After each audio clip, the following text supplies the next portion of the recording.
All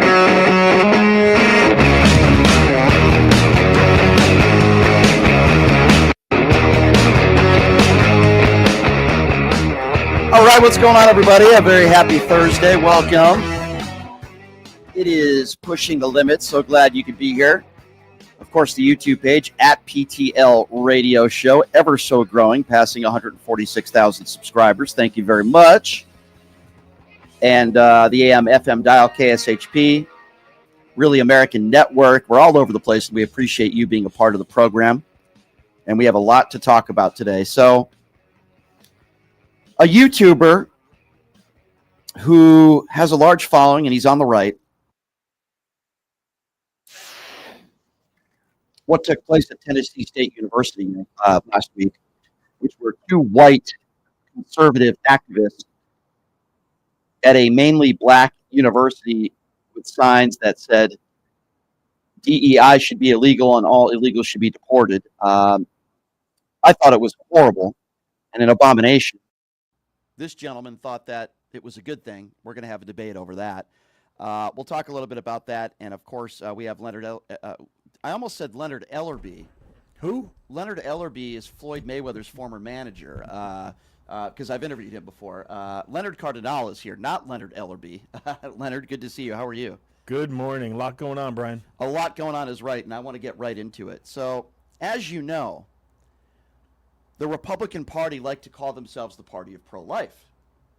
And I've always said they're the opposite of pro-life because once the baby's born, you know, they're basically against every government. They're pro-birth. Yeah, exactly. So this just proves it.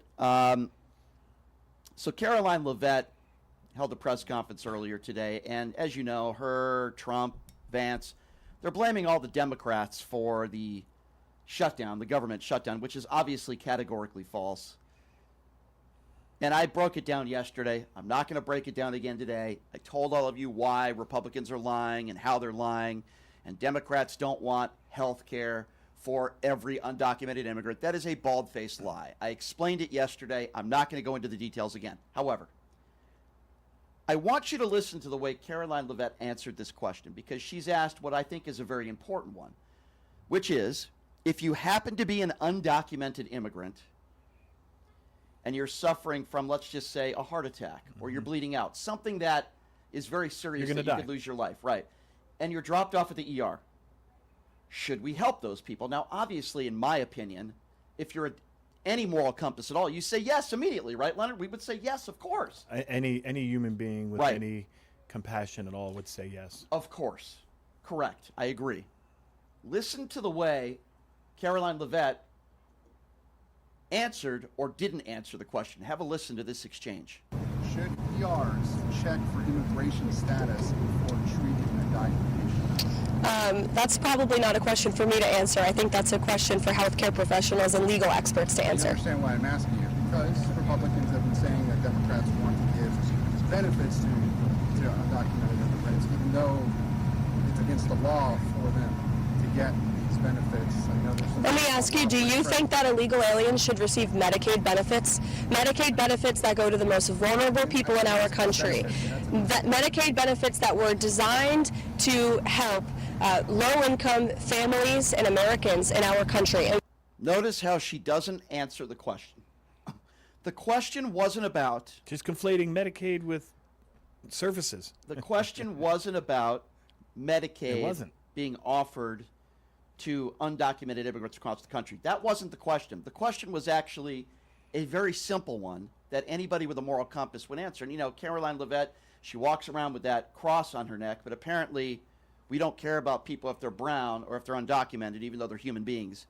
The question was, if somebody goes into the ER that happens to be undocumented, that is dying, maybe a heart attack, maybe bleeding out, whatever the case may be, is it the Republican position that we should not help those people? Like, oh, well, they're just going to have to die, I guess. That was the question, right? Right. That's what I heard. And her answer or response was, well, you'll have to talk to the hospitals about that. First of all, I've never heard anybody at a hospital say, we're not going to treat you for life-threatening issues because you're undocumented. So that's number one. Number two, she says, well, we'll have to, legal people, we'll have to ask legal. It's not a legal issue. It's a human being issue. Can I give a little background? Yeah. So in this state, for example, UMC is a state-run hospital. So they're mandated to take care of everyone, whether they're undocumented, whether they have ID, whether they have insurance. But you know who pays the bill? Once they do that, we do. We pay that bill through taxes. And the government, the federal government, doesn't get involved. But not every hospital has, if it's just a broken arm, for example, not every hospital has to take care of that person. But there are some mandated almost in every state. And so she's taken an issue, or I thought it was a terrible answer. Why doesn't she just answer the question and say, you know what, if the person's dying, yes, you have to take them in and save their life. But Leonard, the reason why she won't answer the question is because we all know what the answer would be.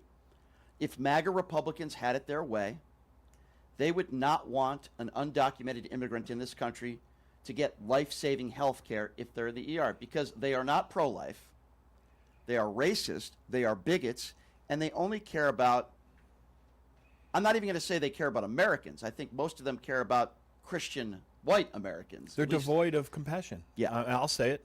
If you have a dying person that walks into a medical facility anywhere in the world and you don't take care of that person, I would say that you're devoid of a conscience and devoid of any kind of am I compassion. wrong? Any decent human being in this country would say, yes, if somebody is losing their life and they need life-saving care in the ER, no matter what the color of their skin is, whether they're documented or undocumented, we should help that person.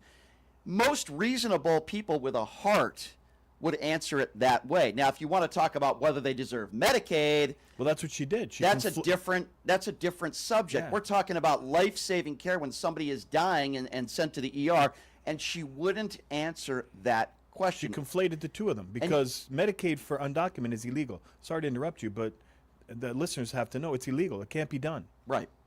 And she calls herself a Christian, a person of faith. These people call themselves children of God, good, wholesome Christians. So I'm wondering what Jesus Christ would say if we have somebody in this country that doesn't have the proper paperwork, a decent human being, a hardworking individual that is having a heart attack, for example, and they're in the ER. And I'm wondering what Jesus Christ would say if Republicans told Jesus, we're not going to help you because you're not legal in this country. That is, again, I'm not a very religious person. That's anti-Christian. I'll say it. Right. I'm a Christian. I was just going to say that. I'm not a religious person, but I'm pretty sure that's anti-Christ. And that's who Caroline Leavitt is, and that's who these MAGA Republicans are. They are the anti-Christ, meaning they are anti what Jesus Christ would tell you to do. They are not Christians. They are fake Christians. And another one is called J.D. Vance, our Vice President of the United States, who started talking about ERs and using the term illegal aliens. Have a listen to what J.D. Vance had to say about this. About illegal alien benefits. Look, the text is very clear, and I even saw, I think it was George Stephanopoulos in an interview with Mike Johnson, did a fact check that was totally rooted in baseless claims. It was basically Democrat propaganda. If you look at the legislative text that they gave us, they tried to turn on two separate provisions that would give health care benefits to illegal aliens. Number one, if you're an American citizen, you've been to a hospital in the last few years, you probably noticed that wait times are especially large, and very often somebody who's there in the emergency room waiting is an illegal alien, very often a person who can't even speak English. Why do those people get health care benefits at hospitals paid for by American citizens? The answer is a decision made by the Biden administration that the Trump administration, working with congressional Republicans, undid. We turned off that money spigot to health care funding for illegal aliens. The Democrats, in their legislative text, want to turn it back on. Okay, so first of all, Vance is saying that Trump and the GOP didn't cut emergency room access for immigrants illegal or not with their last budget bill, but what they will cut is the insurance coverage of 4 million Americans and double the insurance premiums of 24 million Americans. Also, that is a lie. Joe Biden didn't do what J.D. Vance is claiming that he did do. So again, the stance from J.D. Vance is basically, if somebody is dying in the ER, if they're undocumented, we shouldn't help them. Well, wasn't he fear-mongering? Wasn't he saying, you know, if we let these people get the care, then you're going to have to wait in a longer line because lines are long enough as it is. But can I clarify? Let me just clarify one thing. There is some limited medical coverage for people seeking asylum in America and refugees. When you end up coming into this country, there is a minimum amount of health care you can receive. Not illegals, not undocumented people, not people who have entered this country with bad intent, not criminals. And so what they're doing is they're taking a very, very tiny piece of what the law says, and they're trying to make that the standard. And and I don't even think it's clever, because it sounds like a lie as it comes out of his mouth, at least to me. Speaking of lies, it was Donald Trump over and over again when running for office for the second time that tried to, or the third time, that tried to distance himself from Project 2025. He was on the campaign tour constantly saying he didn't know anything about Project 2025 and these were alt-right crazies. He said that term over and over again. And this is what Kamala Harris said in regards to that, and you had so-called journalists that were questioning her. Have a listen to this. Read Project 2020. The former president said that's not true. He Says everything. Come on, are we really taking his word for it? Kamala Harris was right then, and it stands true today. Now, why do I say that? Well, a guy by the name of Russ Vought, I believe I'm pronouncing his name correctly, Oh, God. is the mastermind behind Project 2025. Keep in mind, Donald Trump said he didn't know anything about Project 2025. Well, now it turns out that that guy is having meetings with Donald Trump, and Donald Trump is bragging about the fact that this was the guy that was behind Project 2025. And listen to what Mike Johnson had to say about this, trying to distance himself and saying, well, you know, this guy Russ reluctantly doesn't really want to do this, when we know the truth of the matter is he's taking great pleasure in doing this. Have a listen to this. They have now effectively turned off the legislative branch, the Article 2 branch of, or the Article 1, sorry, the Article 1 branch of our government, and they've turned it over to the executive, okay? So in that situation, when Congress turns off the funding and the funding runs out, it is up to the Commander-in-Chief, the President of the United States, to determine how those resources will be spent. He has that responsibility given to him by the Democrats in the Senate. They can't complain about it, and he doesn't want to do it. But in this scenario, what they have to do is make very difficult decisions. Most of the responsibility falls to Russ Vought. He's the director of the Office of Management and Budget, as you know. Whomever is seated in the chair at OMB during a shutdown has to do the same thing. Russ does this reluctantly. We had a 45-minute telephone conference with him yesterday. He talked to all the House Republicans. He takes no pleasure in this because Russ has to sit down and decide, because he's in charge of that office, which policies, personnel, and which programs are essential and which are not. That is not a fun task, and he is not enjoying that responsibility. And it could end today if the Senate Democrats would come to their senses and do the right thing for the American people. But if they don't, and if they keep the government closed, it's going to get more and more painful because the resources run out and more things have to be reduced and eliminated. Now, when he sits down as the director of OMB, he will obviously have a subjective determination on the priorities. And what do you think he would do? Because what would any OMB director do under any president? They're going to look to see for the administration's priorities first and ensure that those are funded. And so those are some very serious determinations that have to be made. We want to protect hardworking federal workers. Yes. And these are people who protect all the rest of us, by the way. We mentioned TSA agents, Border Patrol agents, our troops, the military, are not being paid, and so they're inflicting hardship on people for no reason. Is it constitutional? Is it lawful? Is it part of our system? Of course it is. It always has been. And the Democrats are the ones who have decided to inflict the pain, not the president.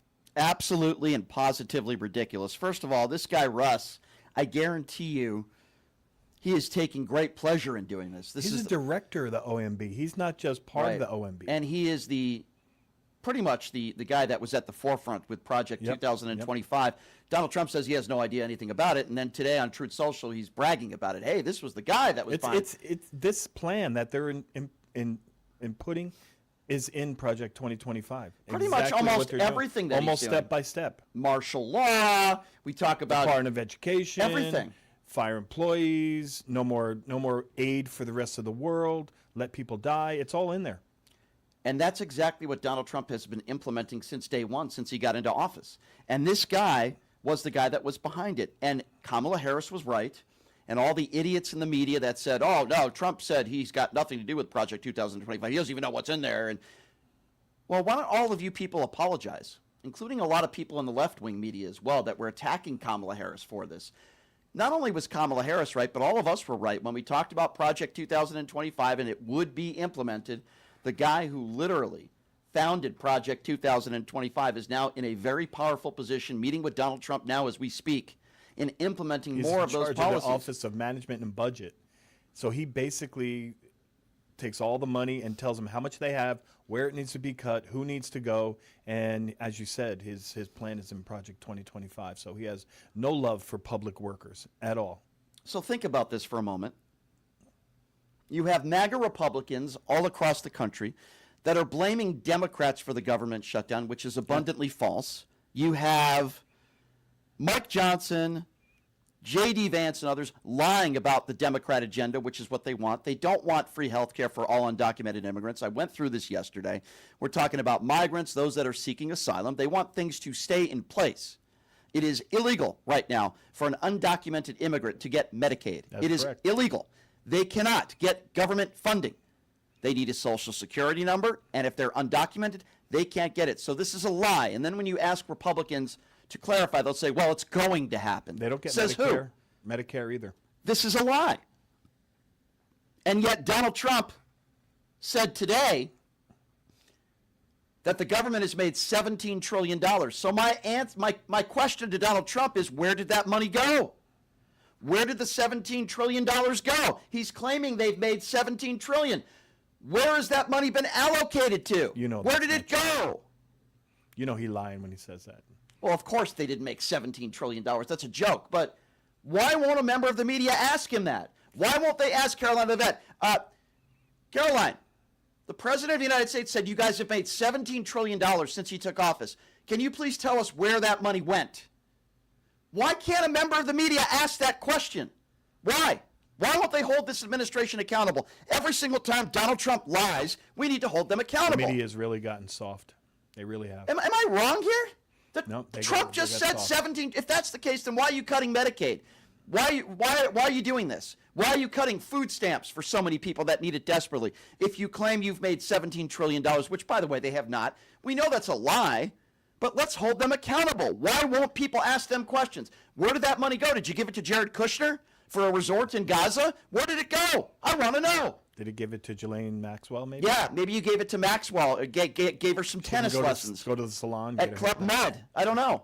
Yeah, I think it's grossly overstated. And what's interesting is last night on MSNBC, Lawrence O'Donnell, who I like, he's a little boring, but he was talking about possibly people should be talking about the 25th Amendment. And if a president is not mentally able or physically able to serve, then they have. And also Governor Pritzker from Chicago was talking about 25th Amendment. Yeah. And seeing if we could take a look at that. I don't know if that's going to work, but I can tell you that there are prime ministers and presidents all over the world that are laughing at us, and we have the audio to prove it. The prime minister of Albania, I believe. Albania, not Armenia. Yeah. The prime minister of Albania was having a laugh with Macron and some other leaders because, remember, Donald Trump claimed that he ended the war between the two countries. Well, he didn't say Azerbaijan. He said Yeah. Aberjan. Right, he pronounced the name wrong. So he claimed that he ended the war between their two countries, which, by the way, that war never started to begin with. Yeah. And you have these leaders on audio that are laughing about it. They're laughing at Donald Trump. Have a listen to this. You should make an apology here to us. Because you didn't congratulate us on the peace deal that President Trump made between Albania and Azerbaijan. I'm sorry for that. Yeah. So, and you worked very hard. They're laughing. They're laughing at it and they're being sarcastic about it. That's the prime minister of Albania saying, thank you, Trump did so much, and they're laughing because it's so ridiculous. The world is laughing at us. Yeah, he said Albania instead of Armenia, which he did not have a treaty signed between the two, and he didn't stop any war. They're still in conflict. I thought he ended 7 wars.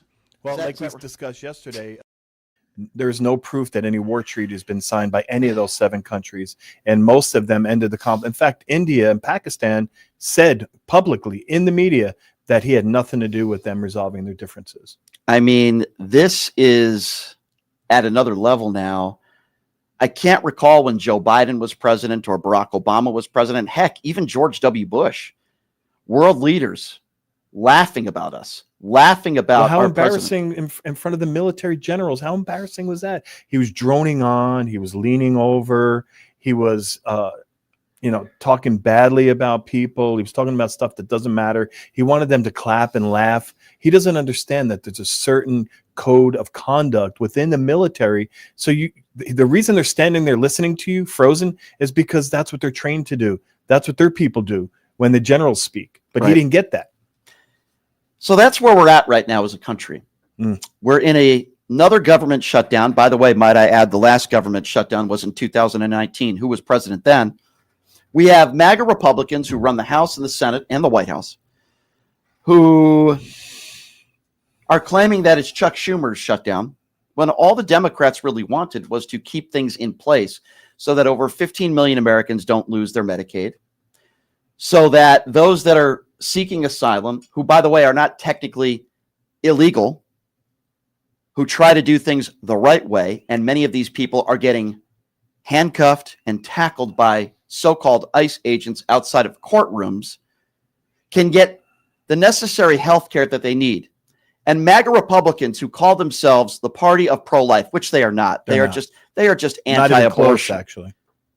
And they won't even answer the most basic of human questions, which is if somebody is about to lose their life, if they don't get the health care that they need in an emergency room, will you help them if they're undocumented? And they won't even answer that question. Can I ask you a question? How do you negotiate on a continuing resolution if the Democrats are in their offices working and the Republicans are gone? They're on vacation. They're in their own states. They're not even on the grounds to negotiate. So who really wants to shut down? Who's really in favor of it? There's no question that Donald Trump wanted this to happen. Because if MAGA Republicans did not want this to happen, I guarantee you the government would still be open right now. He wants to fire public employees with no due process, with no rights, with no hearings. He wants to be able to fire them and say, well, it's because we don't have the money to pay you. And by the way, when it's time for people to come back, he's going to bring back his loyal people. He's not going to bring back the people who've been working for 20 years and have families and homes and mortgage payments. So it is and car interesting, payments. right? And we're probably going to talk about this next segment, I'm sure, but we hear the term DEI hire by MAGA Republicans all the time. But who are the real DEI hires? Basically, 90% of Donald Trump's administration. Yeah, you can find a few people that are qualified, like the Marco Rubios of the world and others. But really, the people that are in the administration, they're the real DEI hires. I'm sorry that they are. Yeah, it's not merit-based at all. When you take a weekend commentator from a news program and put him in charge of the military as the Secretary of Defense, that's probably not based on merit, or is it just me? No, I agree with you.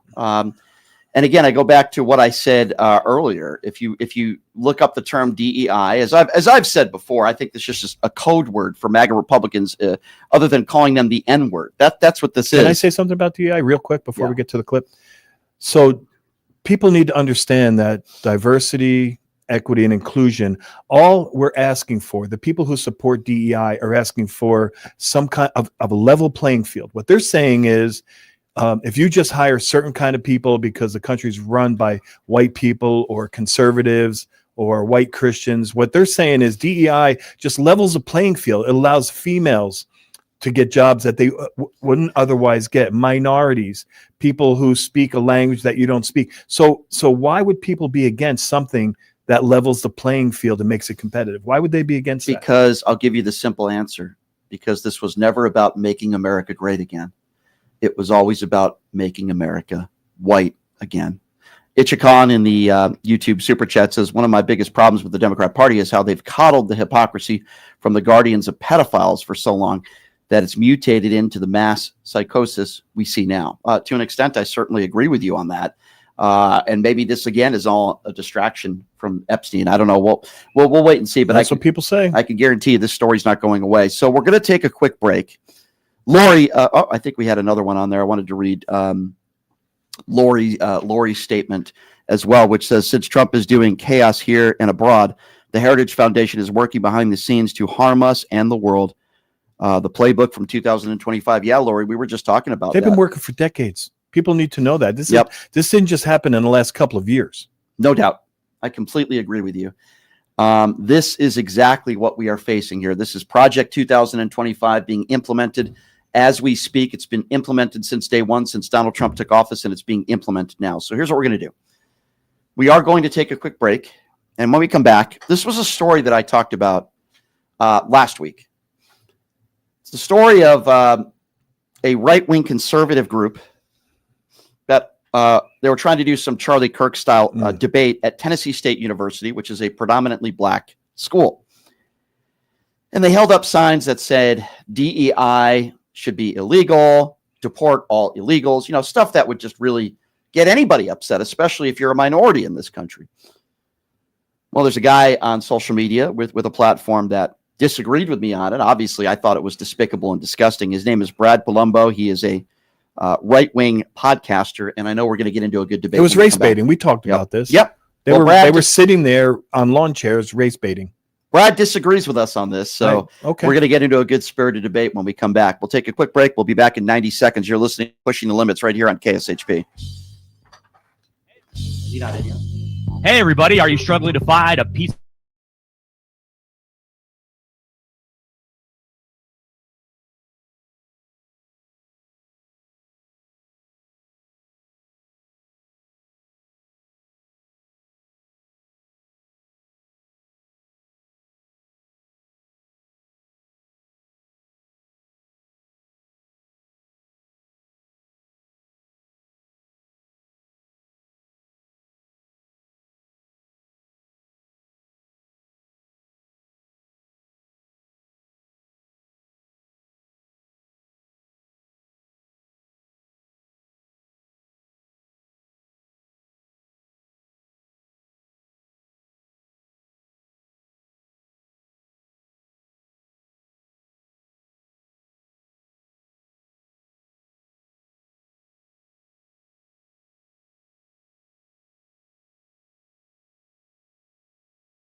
All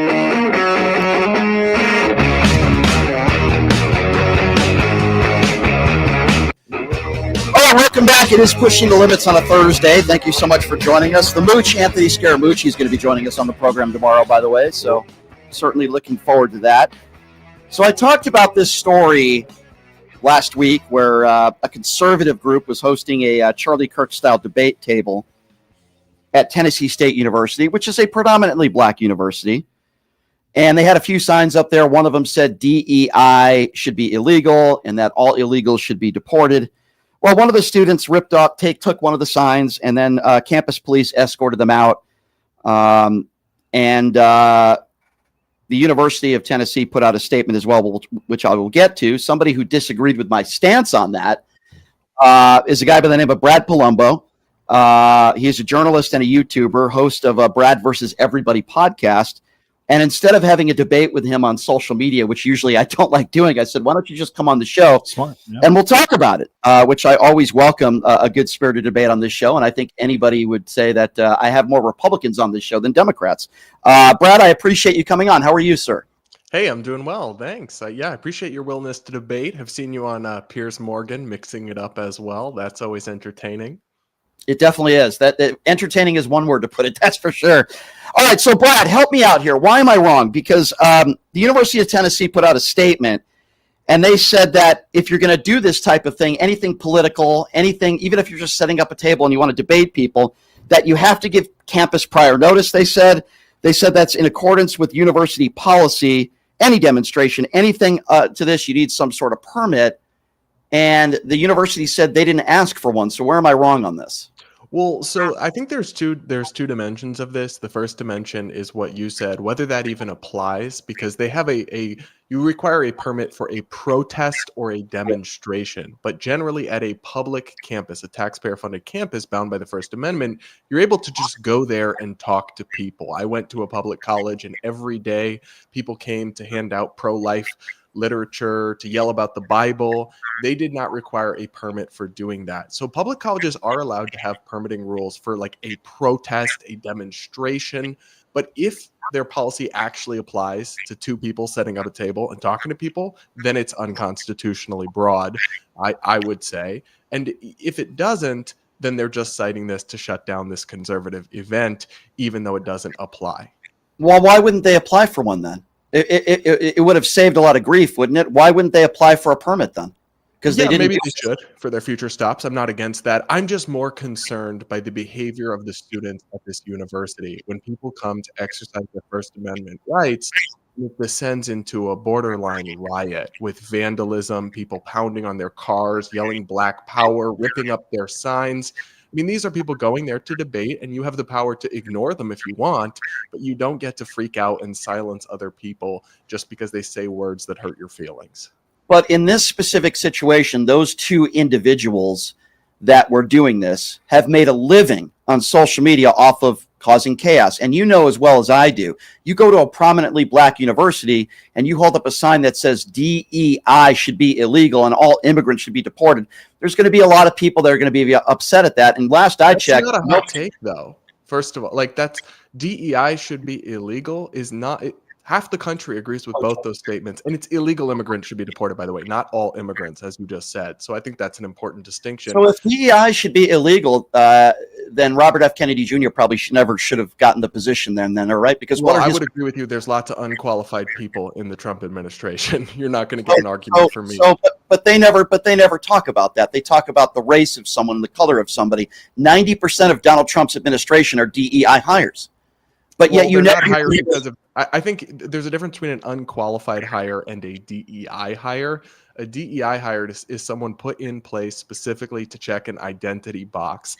And I don't think RFK Jr. was picked for that. He was picked for other reasons. And you could say he wasn't picked because of his he wasn't picked because of his qualifications. Yeah, but that's something different. A DEI hire is when you specifically hire someone because of their race or their identity. I don't think they hired him for being a white man or for being heterosexual. I think they hired him because he has a certain fan base and agenda and ideas, and they wanted to pander to a certain crowd. But let's not get derailed into that too much. I think to say DEI should be illegal is not a particularly radical take in my view. DEI is a form of reverse discrimination in many cases. And it doesn't actually matter if it is, though. Because we should not, the school told these students who freaked out, who ripped up these signs, they said in a statement they behave professionally. Let's say it is as radical a take as maybe you think it is. I certainly don't. Students, college students, grown adults should not throw a fit because another person expresses a controversial opinion in public. They can ignore it. If these people are courting controversy, the way you say they are, and that's true, when people who set up the Change My Mind tables are courting controversy, they could act like adults and simply ignore it. Instead, they behaved like petulant children, threw a fit, and then got praised by their university. Like it's our tax dollars. I've got a real problem with that.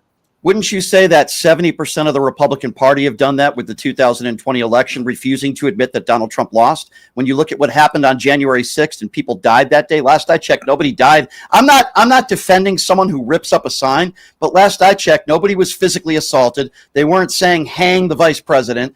There wasn't an insurrection.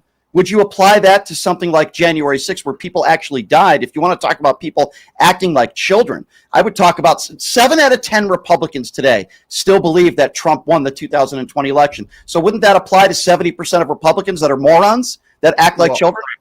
I completely condemn the January 6th riot. I think anybody involved in that, I don't think the 2020 election was stolen, any of that. But you are engaging in whataboutism, though. You're just bringing up something else to change the topic. Well, because you're saying that this was like a borderline riot, I respectfully disagree with you. Was anybody arrested for assault? Multiple person. people should have been arrested. Okay, but that's your opinion. Okay, but with respect, Brad, that's your opinion that you think people should have been arrested They're on for assault. camera doing crimes.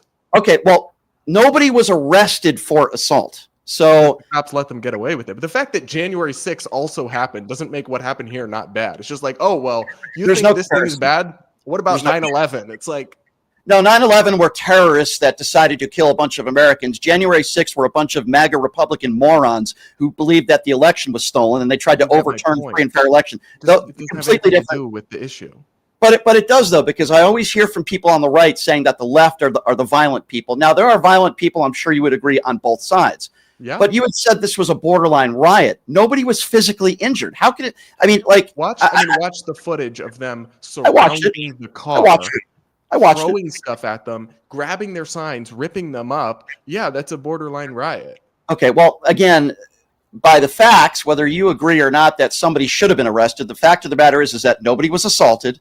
Nobody was arrested. I don't condone ripping up a sign, but if that's the worst thing that they did, I wouldn't call it anywhere near a riot. And the thing that bothers me most about this is that these two individuals that went there wanted that. How do we know that? They were recording everything. They make money off of getting clicks. They knew that they would rile people up. Yes, I think their signs are absolutely ridiculous. Doesn't mean I would have ripped up their sign. I probably would have called them morons if I was there, a bunch of morons, because that's what I think they are. And by the way, they won't debate anybody unless they're 18 and 19-year-old liberals, just like Charlie Kirk. That's true. I bet you. Well, guess what? I invited them to come on this show, and they declined. But yet they'll go on Newsmax and they'll talk to them. I don't think they want a real debate. Just like Charlie Kirk, he debated. All due respect, he debated a bunch of 18 and 19-year-old liberals on college campuses. Yeah, that may be, but I mean, none of that justifies their behavior. In fact, you play into that. Then ignore them. If you know they're going there seeking a debate and clout, and why give them exactly what they want? I agree with you. When these college students behave like fools and freak out and then get them kicked off campus, the best thing you could do to these people who you say are just seeking conflict, and I think there's a grain of truth to that, but that's just kind of the content generation that we're in now, is ignore them. You played in these people who you are. Okay, you and I both know. Played into it. But you and I both know 18, 19, 20-year-old college students will have a little bit of a harder time controlling their emotions than someone that's 30, 40, 50, 60. But they're adults. You can expect them to behave like civilized adults. Well, listen, somebody ripped up a sign, okay? As I said, I wouldn't say it was a riot. Mob chased them off campus. Well, it was campus police that escorted him out last I checked. And then the administration said this was professional behavior by their students. That's actually worse to me, because I agree with you. College students can be dumb. The administrators really bother me and should borderline be investigated by the Department of Education. If they're getting our tax dollars and they think that students throwing a fit like that to guests on campus is professional behavior, I'm not sure they should be getting taxpayer. Well, I think the majority of the students there were not committing any crimes. In fact, nobody was handcuffed. Nobody was taken into custody. You could make the argument that if you're ripping up a sign, I guess you could say a stupid sign. I guess you could say technically that could be a misdemeanor, but the overwhelming majority of those students were also exercising their First Amendment rights. You have a right to yell at somebody. Shouting other people down is not a First Amendment right. You don't have a heckler's veto. Shouting somebody down. If you're trying to do a speaking event and I come and I scream over you so you can't be heard, that's not me exercising my free speech. So the issue I have with that, number one, is that, again, I go back to what I said earlier. Some universities have different rules. It's clearly stated that for what these two individuals were trying to do, they needed to get permission first, and they didn't. So technically, they shouldn't have even been there to begin with. Yeah, now, I don't consider setting up a table and speaking to a couple to people. protest or a demonstration, but regardless, it doesn't justify the behavior, right? Then that would mean that campus police could come and ask them to leave campus. Does not mean that a mob of students should surround them, start screaming, start throwing things, start ripping up their property. Like, why can't you just say that's bad and those students should be condemned? Can I answer? Yeah, go ahead, Leonard. Hi, Brad. This is Leonard. We never met, but when you go to a college campus, there's a thing called provoking an assault. It's a misdemeanor. And if what you do provokes an assault or could possibly, if they would have applied for a permit, then the police could have had some security there. They could have been prepared for it. And everybody would have understood that they were giving a demonstration under the First Amendment. But what they did, if you go into a theater and you yell bomb, for instance, some would argue you can do that. That's first, but because you're provoking, because you're threatening other people, and there's no reason for them to sit there with those signs. And yes, they knew they were going to provoke people and get clicks. They were there for clicks. And it was race baiting. Was it not race baiting? No. No. To say DEI should be illegal is not race baiting. Okay, hold on. You don't think, you just think it's a coincidence that they hold up a sign that says DEI is illegal, and they go to one of the most prominent Black universities in the country, in Tennessee State. Dozens of campuses, I HBCUs understand. and non-HBCUs, and they hold up the same few signs. I understand that, but you think this is just a coincidence that they just chose this university because they thought they could have good civil debate, holding up a sign that says DEI is illegal, and you don't think that had anything to do, as what Leonard said, a little bit of provoking? That's what they were there I'm not for. going to victim blame people. I'm not going to victim blame people because they said the wrong opinion. I don't think Black students need to be coddled from ideas. Many of them may agree that DEI is problematic in many ways. Like, that is an opinion you're allowed to express, and it is not remotely akin to threatening someone or yelling bomb. DEI is a new phenomenon, right, that pushes in many cases reverse discrimination. So no, it's not. To It's say not that you reverse can express that opinion, or you are provoking crimes and being shouted down and having your property destroyed, is bizarre victim blaming that I just don't agree with. Well, I disagree with your characterization with respect when it comes to DEI. I personally believe that when MAGA Republicans, I'm not saying you're one of those people, but when MAGA Republicans use the term DEI, I think it's a code word for the N-word. I really do. We heard that with Kamala Harris. Well, we heard that with Kamala Harris, that she was a DEI hire. We've heard it. That blame Biden for that because he specifically made her DEI hire. The current expression for racist is really what it is. But so the problem is, though, that you can't claim it's racist to call someone a DEI hire when you were specifically hired based on their race and or gender. That's the case they made with Kamala Harris. Just because Joe Biden said he was going to hire a black, just because Joe Biden said he was going to hire a black woman doesn't mean that the black woman that he hired wasn't qualified. That's not a DEI hire because she was specifically hired because of diversity. That was one of many reasons why Joe Biden decided to use. If Kamala Harris was exactly the same person, but a white male senator from California, she would not have been selected as Joe Biden's vice president, and we know that according to Joe Biden. That's a Charlie Kirk theory right there. I mean, yeah, I would say that's he was right about that one. Kirk theory. Wow. Was he right about the Civil Rights Act was a bad idea? No, was a mistake. And that black women don't get jobs unless the white person leaves and then they get the job. Was he right about Michelle Obama when he said that Michelle Obama shouldn't be taken seriously because she didn't have the brain power? Was he right about that? No, I mean, I don't know the exact context of that. Was he right? Was he right? Well, I do because I've been talking about it a lot. Was he right when he got on an airplane and said, "Should I be worried if there's a black pilot"? Was he right about that? I've criticized Charlie a lot, so try to put everything he ever said on me. I'm not trying to pit it on you. I'm just saying that Charlie Kirk was wrong about a lot of stuff, and I think a lot of the stuff he said was filled with hatred and bigotry. By the way, I was the first person that what happened to him was horrible, and he didn't deserve it. And I feel for his family, but at the same time, I am not going to celebrate his life. And these people that go onto these campuses that are trying to imitate Charlie Kirk. And I believe these two individuals are doing that, and they did try to incite. They wanted. They know if they had violence, they did no such thing. Okay, well, if they want civil discourse, they could have done it in another way. They also could have had the university prepare for it by asking for a permit. Yes. And even though common sense, but even though you disagree, Brad, and you don't think they should have asked for a permit, you're entitled to your opinion. I said they maybe should have, but they shouldn't have to. No, they weren't talking to people. They weren't handing out pamphlets. They weren't chit-chatting and getting people's opinion. They were sitting. There were provocative signs, and any person with common sense would know that you're going to provoke a problem on any campus if you put out signs, especially one that's predominantly black. They knew that. I knew that. With the campus and the Put students, around common putting sense. out a political Explain opinion sign away is going to common sense. provoke a problem. You should Yes. be able to go to a college campus and hold up an abortion is healthcare sign and not have a mob swarm around you, scream at you, rip up your stuff, throw things at you. It's free speech. It's common sense. These are No, ripping up institutions that have to someone's respect people's property rights.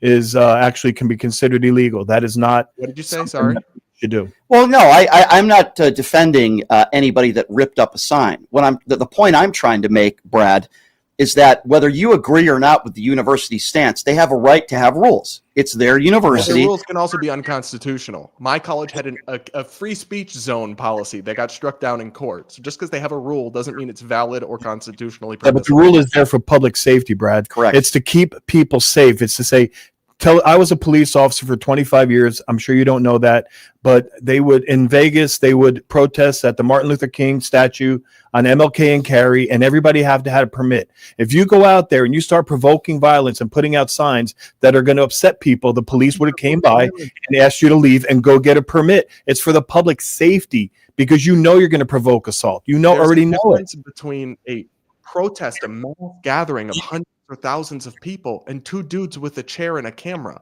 You can just They were protesting, in my opinion. always Just my opinion. That was a protest. So you think anybody should go on a college campus and be able to hold up any sign they want? Exactly. That's my No, question. Yes, a public campus, yeah, in a public space. All right, so so let's go with that theory, which obviously, Brad, I disagree with too. you on. So you're saying that it should be your right to go on any college campus, let's just say a black college campus, and hold up a sign that says the N-word. There you go. You're okay with that? The First Amendment says that. Yeah, I went to a public But you college should as expect a gay something to man, and I happen. would walk by and there'd be Christian people yelling about F slurs burning in hell, and I kept it moving. Okay, but that could incite violence, and that can cause That does not meet problems. the constitutional definition of incitement of violence. You should read Brandenburg v. Can they Ohio. hold a sign You need saying, to I know put a what that bomb in is. the school? Can they hold up a sign under their First Amendment and say, just so you know, I put a bomb in the school? Can they sit there with that sign? No, that's a threat. Well, you know what? It provokes. Opinion is not a That's what threat. I'm A slur saying. or a mean word is not a It's not an threat. open card. And why wouldn't you apply for a permit? All you had to do was apply for a permit. They would have had a couple of security standing by, Right. most likely, and Yep. they would have had a line there to speak to them, and they could have done it within the law. They Right. chose. They So, want Brad, clicks. So, Brad, let me give you just an example, and I think you know what I'm talking about here. I'm part of a group called the Un-F America Tour. Basically, it's the opposite of Turning Point, right? I just Yeah, joined the I'm organization. familiar. Yeah. So we went to Colorado State. I went to the Charlie Kirk Vigil, even though I felt very uncomfortable, but I was respectful and I went there. We needed to get a permit. We needed to get a permit to, and by the way, very liberal university, might I add. I would imagine they probably agreed with a lot of what the Un-F America Tour is doing, but they said we couldn't be there unless we applied for a permit. So what did the leaders of this group do? We applied for a permit, and they granted us the permit. That's Guys. what should be done. Guys, in like the first 2 minutes of this conversation, I said they should have got a permit. But the fact that they didn't doesn't justify the almost riot that ensued from them holding up an opinion sign. Nothing justifies that. I'm not justifying anybody who ripped up a sign. The only point that I'm trying to make, Brad, is that nobody was arrested. You can disagree with that. Nobody was arrested for assault. In fact, to my knowledge, nobody was arrested for anything. And if it was close to Just because they don't enforce the law doesn't mean that the crimes we can see on camera aren't And crimes. hold on, Brad. And in order to enforce the law, you have to have a victim, and the victim has to say, "I want to charge him with destroying my I property." promise you can't I make want. me Let me gladly hold on. do Let me that. finish. You have. If they say, if they were leaving and the police came, or the campus police, and they said, "Do you guys want to do anything?" and they said no, you can't charge someone with a crime if the person doesn't want to be a victim. So we don't know what happened. Well, We don't know what let me they ask said. you a question, okay? Because you're a journalist, right? I've had Cam Higby on this show before, who I think is a complete clown. He makes a living wanting to be attacked. Now, he won't admit that publicly, but I know people who know him very well. He carries mace with him, and he's literally followed Antifa and antagonized them. He makes a living off of these viral videos. He's not a journalist. That's not a journalist. Cam Higby is a clown. He has First Amendment rights nonetheless and should not be assaulted. I'm not saying he should be assaulted. What I am saying is he's asking for it. His skirt's too short. No, No, this has nothing to do with sexual stuff. When somebody shows up and they follow around Antifa and they antagonize them with a camera, I'm not condoning provoking them. I'm not condoning any physical assault, but what he's doing is he is doing something, as Leonard said, provoking. That, by the way, that's not a journalist. Okay, a journalist doesn't act that way. A journalist doesn't want to get into a physical confrontation. Cam has literally made a living, not because he's a great journalist, not because he does great interviews with people, because he's a moron who shows up to very volatile situations and asks for it. He follows people. He antagonizes people. He asks for being assaulted. Okay, so give me a reason why somebody would chase down an Antifa member and call them names with a camera. Explain to me the reasoning behind that, because there's video of him doing that. Tell me one good reason why somebody would do that. Extremists, and extremists keep proving them correct, that there is a real problem on these college campuses and these other left. So you're condoning that behavior. You're condoning that behavior. I'm saying he has a right to do that without being assaulted. It's not my style. So, okay, but there's a charge that exists in America called provoking assault. You can get charged with a crime. It's a misdemeanor for provoking assault from someone. If you get in their personal space, if you get in their face, if you touch them, if you push them, you're provoking assault, and they can react. You can't just do whatever you want whenever you want. People need their own personal safety. Well, I've able and invited people to talk to him. Yeah, you're making a good point, but it's just not. With me, it's just not. Well, landing. Listen, we can agree to disagree on that. I think they make a living off of wanting chaos. I've seen their videos. I see what they do. I don't think what they're doing is good for anybody. At least I'll give Charlie Kirk credit. Stop giving them what they want and behaving so horribly. Brian, how about this? If those students at that HBCU had ignored him and went about their day, he wouldn't have got what he wanted. He wouldn't have got the sympathetic coverage, and they wouldn't have embarrassed themselves in their university. That's a what if. We don't know. Maybe this is the way that I am, regardless of my skin color. If I saw a couple people with signs like that, I would have called them morons, because I think they are. Even though they're entitled to their opinions, I would have told them why I think they're morons, and I would not have ignored them, because I think people like that need to be called out.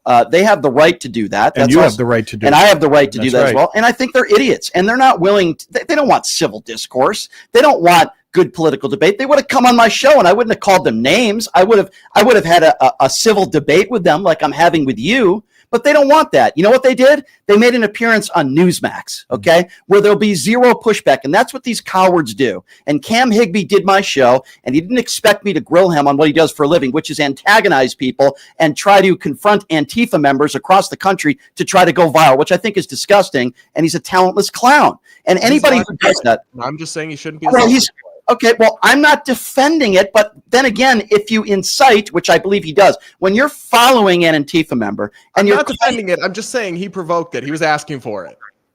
What I am saying is that when you follow somebody and call them names with a camera, that is nothing more than trying to incite something. They may defend themselves. Okay, sorry, words are not violence. And if you respond to violence with words or words with violence, following people can be threatening. If somebody was following me everywhere, can I ask you one question, Brad? Because you seem to be very, very impressed with the First Amendment. But do you have the same feelings on the First Amendment when it comes to comedians, when it comes to news? People who put out the news, professionals, journalists, do you think that their First Amendment rights are being impeded upon and stamped upon by the Trump administration right now? I actually went on Fox News and debated a host and criticized the Trump administration for threatening. Good for you. Well, I appreciate that, because I do think that's what the Trump administration certainly is doing. But I would hold Donald Trump to a higher standard than I would students at a university. I would put them at a higher standard for sure. Them to behave like adults. Do you think Donald Trump behaves like an adult? Oh, no, absolutely not. Who did you vote for? I'm starting to like Brad. If you don't mind me asking, just to be fair to my listeners, you are considered yourself a center-right person. Is that correct? I want to be okay. So who did you support, if you don't mind me asking you? I typically vote for the Libertarian candidate. Did you this turn around, or did you vote for Donald Trump? Yes. I don't remember who the Libertarian candidate was. I don't either. I'm embarrassed to say I don't either. I don't even. It was Chase Oliver. Okay, got you. Got you. Okay. I mean, when you see what's going on in this country right now, and listen, you didn't vote for Donald Trump. You're not a Trump supporter. But when you see what concerns you most, I'm just curious. As you being a journalist and traveling all over the place, what concerns you most about what's going on in this country right now? Well, honestly, the free speech is a big one. I'm a big believer in the First Amendment, so I've been very outspoken against Trump deporting people for writing op-eds he doesn't like. I've been very outspoken against him punishing news organizations who don't use his preferred word choice for Gulf of America. Very concerned by that kind of thing. Honestly, my biggest fear is that the checks and balances will break down, right? That I know he's going to do illegal stuff, but I actually think a lot of the conservative judges, even from his own first term, will rule against him. If he just starts flagrantly, blatantly ignoring Supreme Court rulings, he did finally obey the Kilmar-Abrego Garcia ruling, but that was very concerning to me, the way he flouted that initially. I'm worried some kind of breakdown like that might happen. That's probably what I'm most concerned about. And then, there's the issues with causing global trade wars. I think is incredibly harmful, making America a place that people don't want to visit, tourism way down. I think we should be welcoming skilled and talented people to our country, not punishing them and scaring them away. So I would say all of those things concern me. Obviously, there's some stuff he's done that I've supported, but I agreed with. I don't know. I think this second time around has been exponentially worse and more destructive than his first presidency. I agree, because I think he had some people around him in his first administration, like General Milley and others, that were able to say, no, Mr. President, we can't do that. I can't name one person that does that now. Being like, this is bad. Right. I agree with him on a lot of that stuff. Yeah, I agree with what you just said. If you don't mind, I want to ask you this question as well, because as being a gay man, right, and I am pro-LGBTQ community, I always have been. I want people to live their lives and be who they are. The Republican Party is a party of our history. They are against gay marriage. Many on the evangelical right think being gay is a sin, which I think is disgusting, and it's despicable to think that about anybody just because their sexuality might be different than mine. What do you think about the right-wing evangelical community? And let's be honest, right-wing, evangelical Christians are 99% Republican. What do you make of those people that think people like you are sinners just because your sexuality might be different than them? Well, it's a complicated question. I think there's two different questions there. There's one is, what do I think about, or how do I engage with Christian conservatives who have the beliefs you're describing? Another one is the state of the Republican Party. To me, those are actually very different issues. The Republican Party, it's definitely backslid in the last couple of years, but prior to that, was it becoming much more of an accepting party for gay people? Trump is obviously appointed the highest ranking gay official in Scott Bessent that we've ever had. He's essentially neutral on gay marriage. He got the anti-gay marriage plank removed from the GOP platform, actually. I've never considered Trump to be particularly homophobic. I think he's fine with gay people if they like him, because he's a narcissist. So the same way he'll love a black person if they like him, I think that's all he really cares about. I don't think and then lots of Republicans are not anti-gay. There's definitely still that faction. I guess the distinction that I draw is, if someone has a religious belief that my lifestyle or how I am is sinful, but does not seek to impose that on me, then we can coexist. But what about gays in the military? What about kicking the gays out of the military? Are you okay with that? Of course not. But Trump hasn't done that. Well, he's talked about, and the two don't compare, but obviously transgenders in the military. This is a party that goes after transgenders, that goes after drag queens. You ask about gay people. I understand. Very different. But I understand that, as I said. But if you're talking about discriminating against people, the right-wing, far-right portion of the Republican Party is doing that with transgenders, with drag queens, making the case that teachers are indoctrinating students all over the country, which obviously... teachers are indoctrinating students. How many? There's 300,000 teachers in this country. How many of those teachers do you think are indoctrinating students and telling them to be gay or telling them to be transgender? Because that's really what indoctrination is, convincing somebody that they should be something that they're not. How many teachers out of the 300,000 do you think are indoctrinating our kids? I don't know the amount. I know that the official state curriculum in places like Washington State will teach students about confusing radical ideological nonsense like non-binary identities, other things. And then you'll see video after video after video of teachers who are teaching about pronouns and gender identity, and a lot of what they're saying is gobbledygook and not actually really. Why is that bad? Why is that bad for kids? I don't know. Because it's confusing and it's incorrect. A lot of what they're like, when they teach that some people are neither male nor female, that's not correct. There's males and females in very rare intersex conditions. It's anti-scientific. Actually, you're talking about when they're born, correct? They're male and female when they're born, correct? What? Well, when they're born, obviously a boy is a boy and a girl is a girl.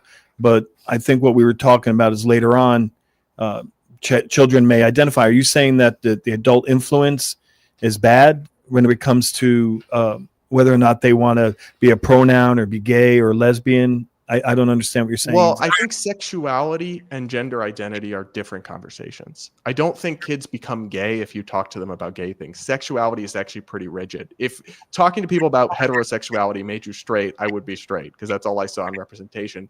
Gender identity is a different thing because it's a nebulous identity-based concept. And I do think it's subject to some of the same social and psychological pressures and impulses that other things are. So do you really believe that if, for example, a teacher says you should be transgender, which, by the way, I think there's a very small minority of teachers that are doing that. But let's just say there was. You think there are cases in this country where a child is told you should be transgender and he goes home, he or she, and says, hey, dad, hey, mom, I want to have a sex change. And then the parents just say, okay, son, okay, daughter, let's go to the hospital. I think that is utterly ridiculous. That's not happening in the happen. You're acting like it happens in the course of 24 hours. But I think if you have a child who is introduced to concepts and told things that, well, some people are non-binary. I mean, why are there classes in New York City schools where 6 girls in 1 year come out as trans or non-binary? Is that an organic phenomenon? I don't think so. It's clearly I disagree respectfully. I think it's more socially acceptable now than it was decades ago. I just think same thing with being gay. I think you would know about this. It's not that there are more people that are gay today. It's that there are more people that feel more comfortable in their sexuality as opposed to 5, 10, 20, 30 years ago when socially it wasn't as acceptable. It's the same thing. That is the entire picture about what's happening with gender identity. The rapid uptick in people identifying as trans or non-binary is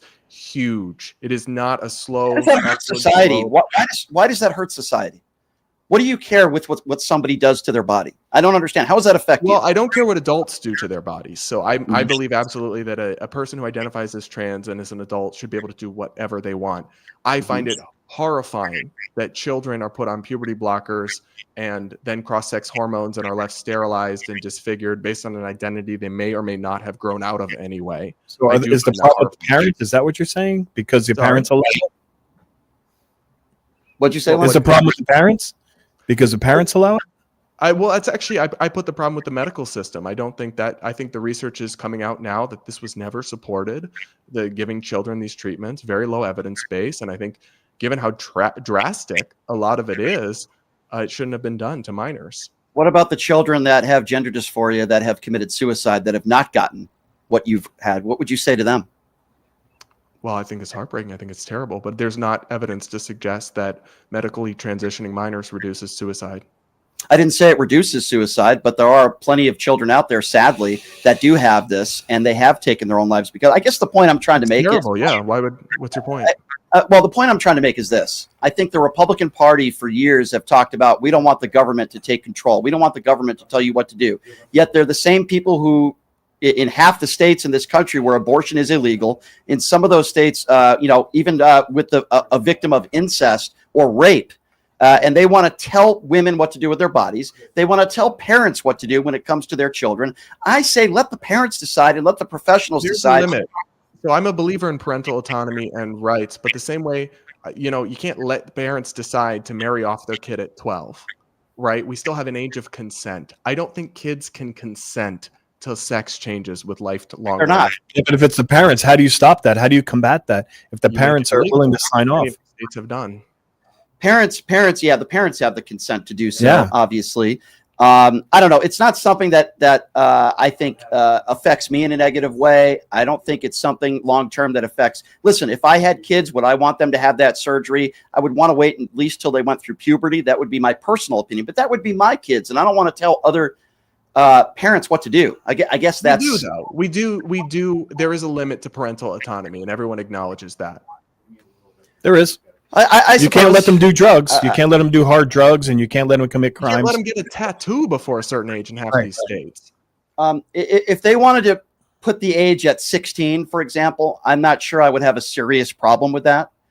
But I think there are way too many attacks on the transgender community. I had a debate with Riley Gaines about this. She's literally made a living. I was on Pierce Morgan debating her. I saw, yeah. Yeah, and I mean, she's literally, and my point is this, okay? It's a good civil conversation to have this conversation and maybe meet somewhere in the middle. But the problem I have is I think there are a lot more prevalent things that are harming our children, like gun control, for example, gun violence, the second leading cause in death in kids. And I never hear people like Riley Gaines or people on the far right want to talk about that. They'll talk about thoughts and prayers, and they'll talk about how they care so much about women and women's rights, yet they support an adjudicated, liable sexual abuser. To me, it's just hypocrisy at its finest. She says she's a Christian. Yeah, to me, it's just hypocrisy. Brad, that's the point I'm trying to make. Sure, but I guess think people can be hypocrites doesn't make them wrong about any given issue. So like the fact that there are worse issues, I agree with you that kids dying from gun violence is more widespread and urgent than kids being harmed by sex changes. And why won't the Republican Party talk about that? Why do they constantly talk about transgenderism and transgenders and drag queens? Why don't they talk about those other issues? I'm not saying you can't. Can be bad, and two things can be bad at the same time, and just bringing up other random bad things to like what it's just whataboutism. No, but I don't think there's. But respectfully, I don't think there's any comparison between transgenders in sports and how it affects people compared to gun violence in this country, healthcare in this country. There's so many more things. Like literally everyone agrees gun violence is bad, whereas until very recently, Democrats lined up behind the idea that biological males should be able to compete in women's sports. How many Democrats believe that that are in office right now? Are you talking about electeds or polling? Because polling actually majority disagree. But well, Charlie, let me interrupt. Charlie Kirk didn't agree. He said that gun violence is okay, that a certain amount of people may have to get killed in order to sustain our Second Amendment rights. He did say that. Well, I think that's actually kind of a caricature of what he said, but I don't care. I don't co-sign everything Charlie Kirk ever said. I didn't say that. He said that some people may need to be killed. That, but he did say but going back to the trans thing. What he was saying was that if you're going to have guns in a society, there will be gun deaths. That's basically just a fact. Same way if you have cars, you will have deaths from. You propose that everybody is against gun violence, and I don't agree. That's not accurate.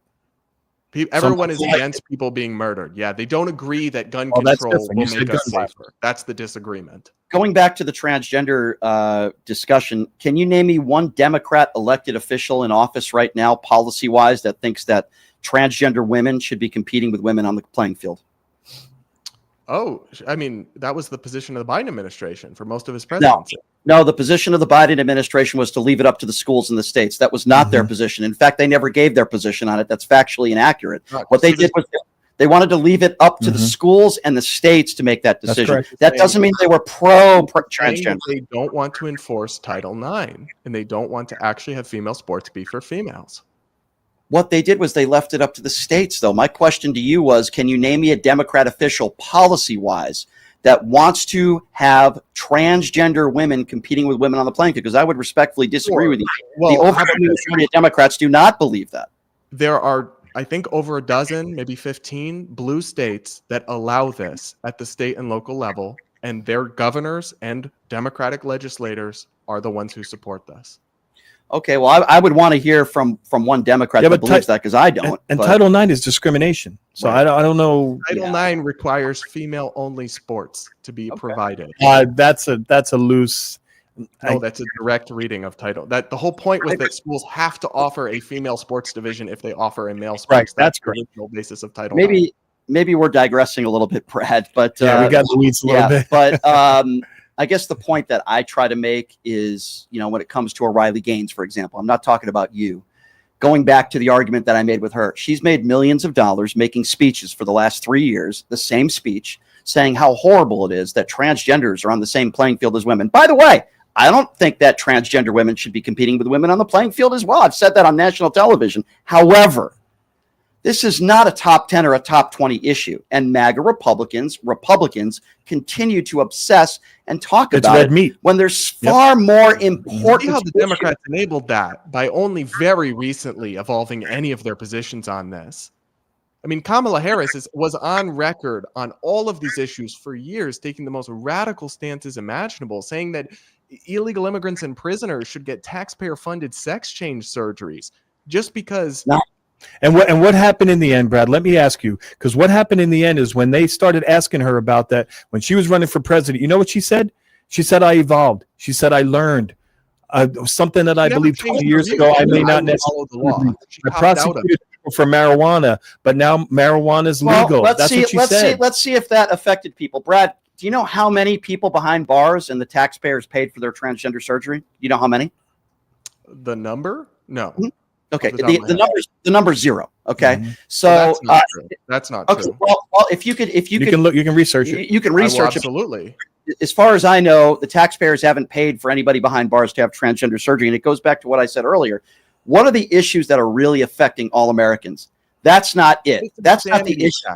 You don't understand that when a politician, a Democratic politician, defends or is mum about insane ideas, it tells the average voter that this person can't be trusted. Even That's if it's that's the entire Republican Party today. We're talking about the Democratic Party. You just what are some crazy things that you think? Okay, you talked about the transgender thing that Kamala once said, which, by the way, it was her entire career for decades. Was doubling down on the most radical positions imaginable on these issues. Okay, well, give me some other radical positions of Kamala Harris. I disagree with that. You think are radical. I'm just curious, just to know, like, what else would you consider radical?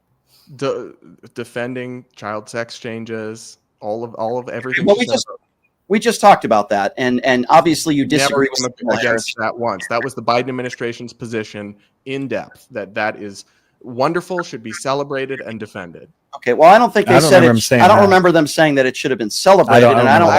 Actually Google Dylan Mulvaney being invited to the White House to meet with President Biden to talk about the celebration of this. Yeah. Dylan Mulvaney isn't Joe Biden or Kamala Harris. We were specifically they invited Dylan to the White House to talk about the importance of celebrating and defending kids' access to these treatments. But you're connecting the dots there. You're connecting the dots. They did a White House event with the trans activists talking about this. Okay, but let's get off that issue for a moment, because you said she had a lot of radical positions. Like, what else would you consider about Kamala Harris that was quote unquote radical? Honestly, it's been a while since the campaign, but when you look back at her career in California, there's all sorts of problematic stuff there. If you're talking about the Biden administration, I think a lot of their ideas about DEI that they embedded are deeply controversial. Many Americans would disagree with. But I don't know. I'm not ready for a pop quiz. She was a successful prosecutor, and the biggest argument she got in was over marijuana. I'm not trying to get you in a pop quiz, Brad. I appreciate you being here and having this discussion. You're a great guest, Brad, by the way. Yeah, all I'm saying is, when you say that she is radical because she had so many radical things, I think it's fair for me to ask you, what did she do or say that was so radical? And when you can't name me really anything other than you disagreeing with her on her position on transgenders, I'm trying to be fair. The administration's approach to the border was completely radical and incoherent. She's closely tied to that. She's part and parcel. She didn't have a great plan, but how was it radical? I remember her not really having a good plan, and I would agree with you on that. But radical, the vice president. She wouldn't say what she wanted to do. Basically, the vice president doesn't implement policy, though. But she is part and parcel of Team Biden Harris. She supports and defends everything they do. She was the border czar, quote unquote. Yeah, Mayorkas was the border czar. She was never the. That's another right wing talking point. But I don't know. I wouldn't consider it radical. It was a complete terrible failure and horrific policy to just catch and release, to just have the dysfunction at the border crisis so bad. Even Democrats have admitted it was totally mishandled. The New York Times did extensive coverage on the border crisis under Biden. They caught up eventually. It was an utter calamity. I think would you say it's an utter calamity what's happening in this country now when it comes to immigration and ICE agents not identifying themselves and deporting people, throwing people in the white vans, not identifying all I'm saying themselves? Is I just want to know, would you apply that to what's going on now as well? I think some of yes. The short answer is yes. The long answer is I think the deporting people without due process is horrendous and rendering people to El Salvadorian prisons and all sorts of stuff like that. With that, I find horrific. Yes, absolutely. Yeah. All right. Well, listen, I agree. That's a great point, and I hope that Democrats and Republicans, when Trump is in office, I don't think this is going to happen, but could come to the table and meet somewhere in the middle. That's the problem I think you would agree with Washington, D.C. today. They couldn't come in the middle when it came to this government shutdown. They can't come in and meet in the middle when it comes to anything related, for the most part, when it comes to gun control or even transgenders or anything. And I think that's that's a big issue. But anyway, Brad, before I let you go, I appreciate you coming on. It's a good discussion. By the way, if those two guys want to come on this show, they're more than welcome to, and I will gladly have a respectful debate with them if you do know them. But give out your social media and your information and how people can check follow out you. the Brad versus Everyone podcast or my YouTube channel, Brad Palumbo. Cool. Yeah, you were. If you don't mind me saying, Brad, you were a great great guest, and there was some things. Great vest. Is that what you said? Yes, invested. There's some things we agree on, some things we did not agree on, but we sat down and we talked about it, and we did find some common ground on some issues. And I think there needs to be more of that in America. That's just my personal opinion. I agree. Thank you. Thanks for coming on, Brad. Appreciate it. Bye, guys. All right, take care. That's Brad Palumbo, everybody. The host of Brad versus Everybody podcast.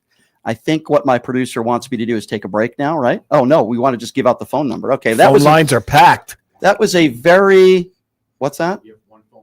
Okay, one line open. Thank you. 702-221-7283. Again, that number to call if you want to be a part of the conversation. 702-221-7283. Obviously, I disagree with a lot of what Brandon said. I agree with, or Brad. I agree with some of what Brad said. At least he's somewhat consistent on what the Trump administration is doing, and I appreciate that. He was willing to do that, but obviously, I disagree with a lot of the stuff he said as well. He was consistent on civil rights. Yeah, across the board. Let's get to the calls. Let's see what you guys think. Let's start off with Brandon. Brandon is first up on PTL. Hi, Brandon. Hello? Yes. Hi, Brandon. Go right ahead. Okay. Is that first, before I speak, what is this subject of your topic today? Then I can speak more. Sorry, because sure. We were talking about Brian Shapiro's dating life. That was the topic of the show today. We want to know why he can't find his soulmate. Yeah, we're kidding with you, Brandon. I'm kidding, Brandon. We were talking about transgenders. We were obviously talking about the two people at the Tennessee State college campus. I thought it was incitement what they did. He thought they were just exercising their First Amendment rights. The college, the university disagrees, saying that they needed a permit to be able to do what they did. Therefore, as Leonard said, so they would have more safety, more security there, and they did not apply for a permit, meaning they shouldn't have been there to begin with. That's what we've been talking about. Oh, so, well, is that my short thing on it is that whoever is wrong about transgender thing is that think it's a bunch of baloney. I'm not talking about the transgender. I'm just saying what the university is saying. Well, no, the transgender topic had nothing to do with the college university topic. We got into a little. Yeah, we digressed into. We got into a little bit of a transgender conversation with him on that, and the point that I try to make to these MAGA Republicans, because they seem to be obsessed with transgenders, is this: that is not a number 1, number 2, number 3, number 4, number 5 issue. It's not even a top 20 issue. Okay, there are very few college Division I athletes that are transgender. Yes, I agree. If you're a transgender woman, you should not be competing with women on the playing field. But last I checked, nobody has lost their life because of it. Okay, nobody's in the hospital, in intensive care because of it. But they don't want to talk about healthcare. They don't want to talk about gun control, and they don't want to talk about all those in this country that are suffering, living paycheck to paycheck, while they're going to be taking 15 million people off of Medicaid, which is far more important than getting some transgender off of the volleyball court. But they want to talk about these issues or DEI BS instead of talking about the real issues that are facing the American people. And this is the entire MAGA Republican Party today. Is that, and I agree with you, especially on is that healthcare issue. Yeah, no question. Well, Brad was, and Brian, I was going to say, Brad was bringing up the point, saying he feels like you should go on a public college, any sign you want, and you could say anything in First Amendment. Well, the thing is, you can bring any sign you want, but you personally are responsible for what happens next. Are you not? And the police and law enforcement and security, you were off. It's your job to protect the public. Now, somebody can go on a public sidewalk and say, I hate white people or I hate black people. But then if the gathering groups around that individual, the police sometimes will be called out because they want to make sure that nothing happens. Nobody gets hurt. This was not a riot that took place at Tennessee State University. I disagree with what Brad said. This was not a riot. Nobody was arrested. Nobody was physically assaulted. Yes, if the worst thing that happened there is somebody's sign was ripped up, then guess what? That's not a riot. I don't condone somebody ripping up a sign. I think that in order for it to be a misdemeanor, It would have to be a property that is probably worth more than 50 cents. No, it can be anything, or you could even call that assault because you ripped up your property. Yeah. But he said, oh, why was no one arrested? How come not? Well, because you have to want to charge the other person. Right. And in all likelihood, they just wanted to leave, and that's what they left. All these bozos wanted to do was to, get on social media and get clicks and make money. That's exactly, in my opinion. And he brought up this other so-called journalist who is not a journalist, by the way, Cam Rigby did this show, Higby or whatever the hell his name is. And, I just destroyed his argument, and he turned out to be a complete fool. If you chase around Antifa across the country with your mace and antagonize them, I'm not condoning anybody assaulting you, but you were inciting. He's a moron. Yeah, but Brian, if you went to Walmart and you followed someone around and you shouted at them, if something bad happened, shouldn't common sense say that that was probably, if somebody followed me around shouting at me and I have to confront them, I would. I'm not saying that I would hurt the person, but I'd have to stop it. It reminds me of Die Hard with a Vengeance. Oh, yeah. The character Samuel L. Jackson and, of course, Bruce Willis. Bruce Willis is trying to stir, it wasn't his fault, but the terrorists said you have to wear a sign that says, I hate the N-word in Manhattan. Now, it was his right to do that legally. That's not against the law. But that is inciting, that is incitement, and you're going to get a lot of people very upset, and sometimes bad things happen. I'm not condoning that, but you're putting yourself in that situation. That's the point that I'm trying to make. These two students, or these two idiots that went to the Tennessee State campus were trying to get clicks and trying to cause chaos. They did, unfortunately, and they did their little Newsmax interviews, and they got some free press because of it. Okay. Let's go to Kim. Kim is next up on PTL. What's up, Kim? Trying to get clicks. Kim, you got to lower your radio for me, okay? Okay, Kim's not lowering her radio, so we'll go to the next caller. Let's go to Chris. Chris is next up on PTL. Hey, Chris, what's going on, man? What's on your mind? Hi, Chris. Hello? Yes. Hi, Chris. Hey, Brian. What's up? Hey, Brian, Leonard. How you guys doing today? Good. Hey, so I've been following the Trump phenomenon. It's sad. Since 2015 when he was doing this thing, and I grew up in a cult and listening to him rise up, and it's just more cultish. Where's the red line? There's no red line for these people. Trump could use 2 infants as boxing gloves, go out on the street and beat a nun to death, and his worshippers, because he doesn't have supporters, they worship him. Well, he said that, though. He said I can shoot somebody on Fifth Avenue and they'll still support me. That is why we call it a cult. Well, the Republican Party refuses to stand up. They refuse to do their job. They refuse to represent the people. They're allowing this man to go ahead and grab a couple of infants and start boxing with them, and they just laugh about, oh, he was just joking. Exactly. He wasn't serious. I know. It's because they're using Trump because he connects with these people. Mm-hmm. But the second Trump goes away from either a heart attack or who knows what, these people are going to be like, oh crap, no one's going to buy them at a face value. They're either going to run to Russia or hide or something, because it's just getting really scary out there. I'm a white guy, and I don't feel very safe in this country. Well, I can imagine how minorities feel in this country. Some of them, I know, 100%. Some of them are being kidnapped. They get fucked up. Watch language. Watch language. We can't swear. Fuck. Oh, okay. I'm sorry. I got you. Okay. I appreciate the call, my friend. Thank you very much. Sorry about that. 702-221-7283 is the number to call. Let's go to Jason. Jason is next up on PTL. Hey, Jason, what's up? Okay, Brian. You know I'm a big fan of yours, right? Yeah, I would like to think so. Sure. Okay. Oh, I'm just going to let you know this was, to me, one of the most disappointing debates at all, because it shows how different life experiences are so different between each other. Number one, I just want to express, there have been a lot of hangings of young black men.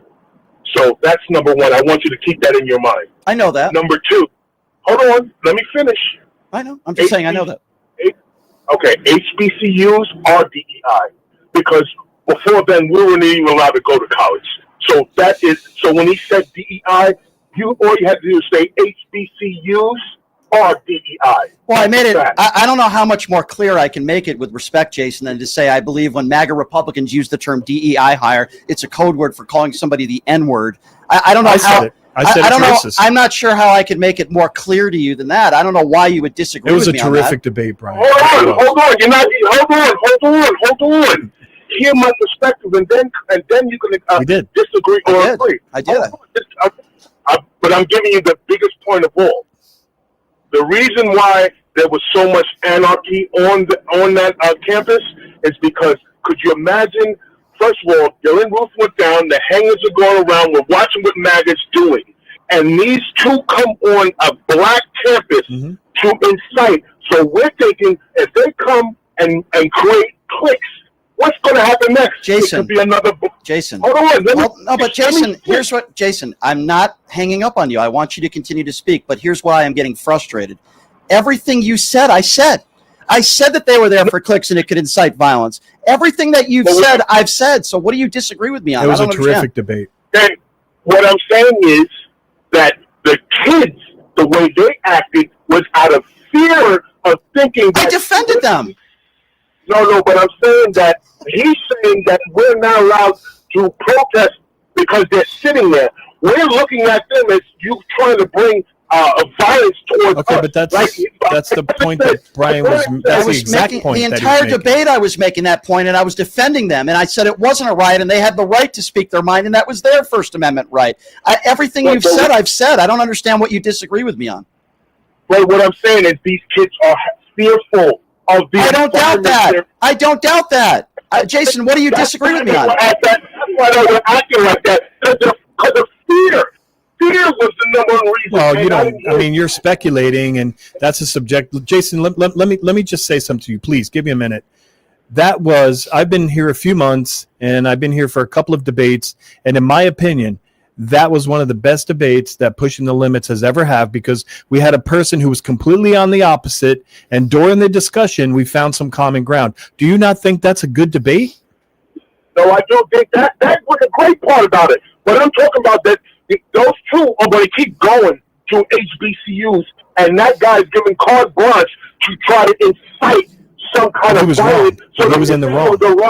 Okay, but I still, Jason, I'm still trying to understand what you disagree with me on. Like, I don't understand. What do you disagree with me on?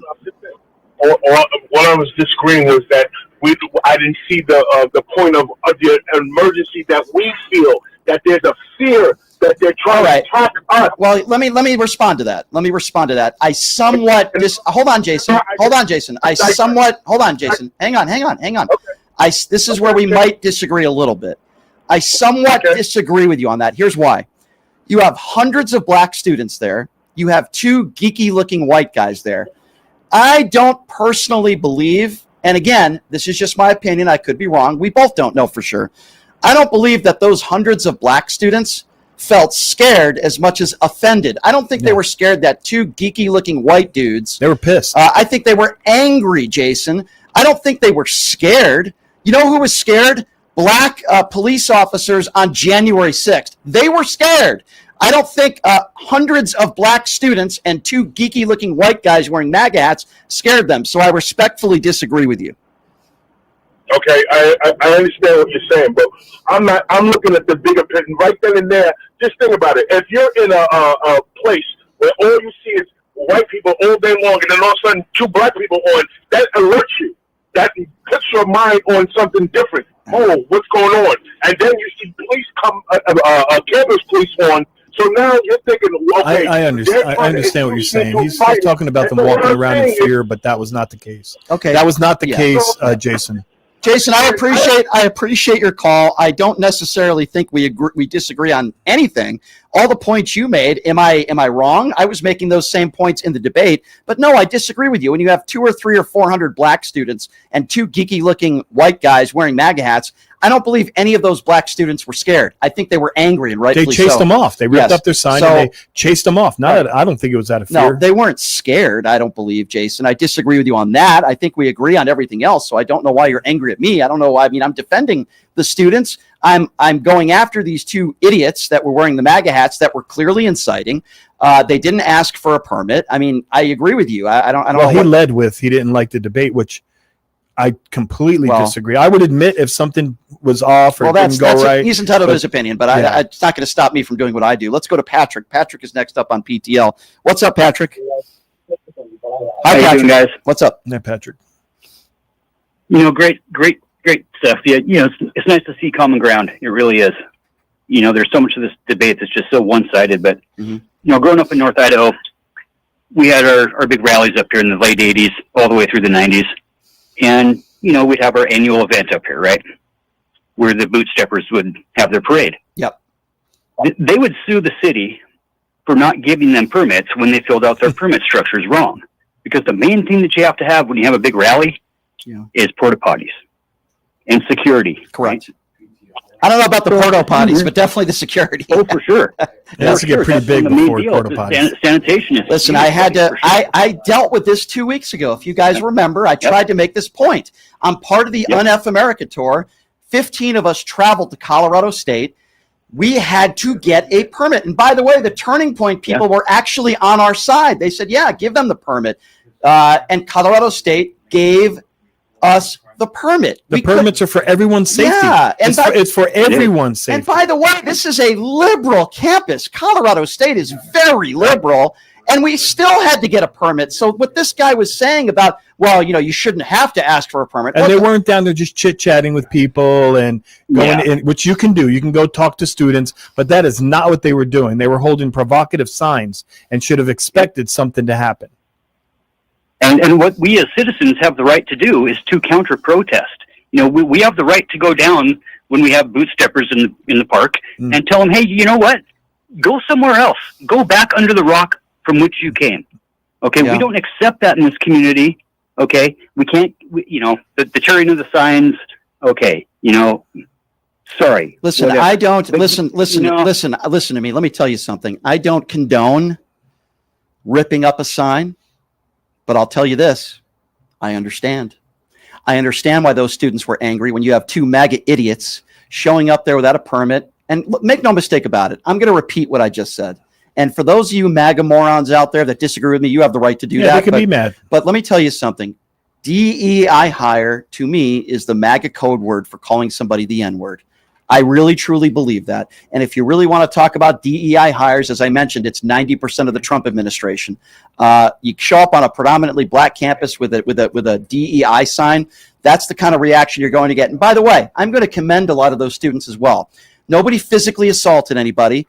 My understanding, nobody committed any felonies. The worst thing that I saw a student did was rip up a sign. And if that's the worst thing that they do, then I think they did just okay. All right, they're fine. And I understand why they were upset. Let's go to Peter. Peter is next up on PTL. What's up, Peter? Hey, Brian. Hey, Leonard. Hi, Peter. It's on your running for governor. That's 43. Hey, Brian, a while ago I called and asked you what shows, if any, you wanted to do besides Piers Morgan. Yeah. And you mentioned that primarily you didn't want to really do anything because it would require travel and for you to be away from the studio. Besides the awesome addition of Leonard, what has changed since then? And has the Kirk tragedy influenced you one way or the other? That's one of the best questions I've had in a long time. And it's a good question. Going out to Colorado State, and after what happened to Charlie Kirk, and going out to Colorado State and meeting a lot of 20-year-olds and 19-year-olds and 21-year-olds that knew who I was, that saw me on TV, that listened to my show, it was like, you never think that when you're doing a radio show in Las Vegas. I don't really take a step back, and it really made me realize that I need to get out there more. So there are a couple podcasts that I'm going to be doing, 2 really big podcasts. We're still trying to nail down a date. One of the shows that I've always wanted to do is the PBD podcast. I've gotten into it with, why am I forgetting his name? The guy who I called Jersey Shore on Piers Morgan. He's like I call him the PBD side piece. I don't remember his name. I called him Jersey Shore. So Patrick Bet-David has invited me on the show in the past, and I said I really didn't want to fly out there, but I am going to do it. We're just trying to set up a day that will work. Another show that I've always wanted to do is the Tim Pool show. I disagree with Tim Pool on everything. And I will take my hat off live on the air if he takes off his beanie. I'm going to be flying out there eventually. We're trying to pick a day. So I'm going to be doing the PBD podcast, and I'm going to be doing the Tim Pool podcast. Why? First of all, they have huge followers. They have a huge following. So those are 2 shows that I'm going to do. So what changed? Yes, you're right. What happened to Charlie Kirk is a part of it. being a part of the UNF America tour and taking a trip a few weeks ago to Colorado State made me realize that I need to do more stuff like that. Number one, it's good content for the show. Number two, it's great to meet the listeners out there. And I met some students out there, and, you know, everyone's like, oh, Brian, you got a lot of old people that listen to your show. No, that's not true. I have a lot of young people that listen to the show as well. So that's the best way I can answer that question. That definitely changed me a little bit. And not speaking for you, but I think Brian found out that he could expand his influence. He could expand his viewership. He could have a louder, bigger voice in this social media sphere. And by the way, Joan on the YouTube chat said Vinny is the person I'm talking about. Vinny. Yes, I debated Vinny on Pierce Morgan, and we got into it, and I want to sit right next to him because every time he'd say it to my face, and I will say it to his face. I will call him. Did he say, we got a situation here? Yeah, I will call him an idiot to his face, and if he wants to try to assault me, he can do that. But I have agreed to travel to those places, and we're just trying to nail down a time and a day that'll work for them, and I'm happy to do it. So that's what kind of changed for me a little bit. Awesome. Yeah. Well, thank you. Good question. Thanks for the call, Peter. To everything. Yeah, thank you, Peter. That's a great question. It's a great question that you asked, and yeah. And no, we didn't prep Peter with that question. No, it's a really good question. Spontaneous. Yep. Let's go to Scott. Scott is next up on PTL. What's going on, Scott? Thanks for calling in. What's on your mind today? Hi, Scott. Go right ahead. Hey, how are you? I'm going for a colonoscopy and an endoscopy tomorrow morning, so I was. Thanks for letting us know. Yeah, thank you. I think diarrhea Don. Thank you. Diarrhea diaper Don needs a colonoscopy too, as well as America. But I wanted to talk about the left versus the right real quick. Real quick. I'm actually watching you on YouTube for a change. I think the left, we burn buildings, cars, and loot, and we rip up signs, while the left goes into the right goes into places and they commit mass murder. So not saying that both are right or wrong, but yeah, but let's be clear. It is what it is. But hold on, let's be very clear here. Yes, you're right. There is violence that can happen and has happened on both sides of the aisle. However, if you look at the actual non-biased statistics, there are 3 times more likely to be political violence from the right than the left. That's right. And that's not an opinion, that's a fact, and people can look up those stats if they would like to. But it's nauseating to hear Republicans say, all the political violence is from the left, when literally the president of the United States, when he was campaigning, said, I'd like to rough up that guy. If you rough up that guy, I'll pay for your legal fees. I mean, it's just, it's so ridiculous. And he's talking about years and years ago, and he's talking about one specific incident. But overall, that is not the correct picture. Yep. Let me say one more thing. Every libertarian I ever heard of sounds like a closet Republican to me. Well, I never heard of a libertarian. There's a lot of things they can be pretty center sometimes. There's a lot of things I could say about Brad, my opinions, but one thing I cannot say about him is that he is in the closet. So I will not say that. He is openly He was professional. He was a gentleman. We engaged in conversation. I thought it was we disagree on stuff, but that's okay. I welcome that. 702-221-7283. And by the way, I'm going to use the term idiot. For the idiots out there that say, Brian, you don't want to have civil debate. I have civil debates on this show all the time. When somebody calls up and they said something really stupid, I call them out on it. That's all. In fact, if a MAGA caller calls in and they were to act like Brad, I wouldn't call him a name. Absolutely not. We would have discourse with them. We would speak to them. Let's go to Ray. Ray is next. What's up, Ray? Hi, Ray. Go right ahead. Do you wear jeans to church? I'm sorry, what? Come again? Ray? Do you wear jeans to church? I don't go to church, Ray. You should. Why? Why should I go to church, Ray? Tell me why. Because you're immoral and you're giving in to this. Why am I immoral? Okay, Ray, so try to be serious for a moment. I know it's really, this is the highlight of your day to try to back it up. Let him back it up. Hold on, Ray. What have I said on this show that would lead you to believe that I am immoral? You support the trans agenda. Hold on a second. So what's the trans agenda? What would you consider? What is the trans agenda? What do I support? Tell me, Ray. Letting these creatures into children's. Okay, so first of all, you have no idea what the hell you're talking about. First of all, they're not creatures; they're human beings, you clown. And second of all, if you have such a problem with people going into teenage girls' locker rooms, then why the hell would you support Donald Trump, who bragged on the Howard Stern show about going into teenage locker rooms in a sexual way? Ray, Why would you support somebody like that? Do you have a problem with Donald Trump going into teenage girls' locker rooms? You creature buffoon. First of all, how you know Because he did. Hold on a second. Hey, Ray, listen to me. I'll repeat it again, you dumb idiot. See, this is why I call people names. He did. Ray, he bragged about doing it himself on the Howard Stern show, you stupid ass. What is the... Now, I go back to my... No, be quiet for a second. Now I go back to my original question. You said I'm immoral because I support the transgender agenda.